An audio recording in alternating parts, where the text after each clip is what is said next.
Is unhealthy, and I think this place crossed it.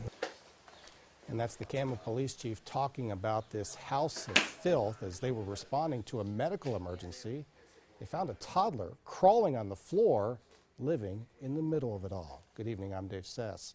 At 5, we heard from investigators about this case. New at 6, you're going to hear the 911 call from a neighbor that sent police right to the home.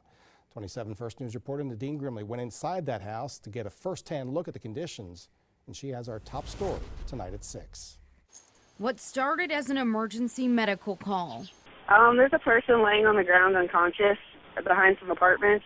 uncovered a big mess. 23-year-old Lakasha High found passed out in the front of apartment 119 and a half on Monroe Street in Campbell, while her 16-month-old baby boy was crawling around in filth inside. We just looked out the window and seen her laying on the ground. It was just for an undisclosed medical condition. She was definitely passed out. We're not sure at this point whether it was drug-related or not. Police say once she came to, she became combative and at one point even body-checking an officer to stop him from looking at her fridge. Now she's facing charges that include resisting arrest and child endangerment because of what they found. This was an unhealthy, dangerous, potentially lethal situation. So this is far beyond a messy house.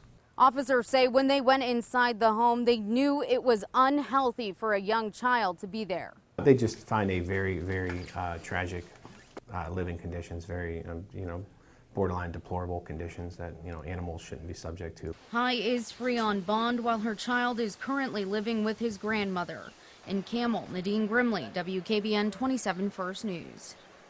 Well, we have even more info about this story online. You can read and watch Nadine's report and see a slideshow of pictures from inside the home.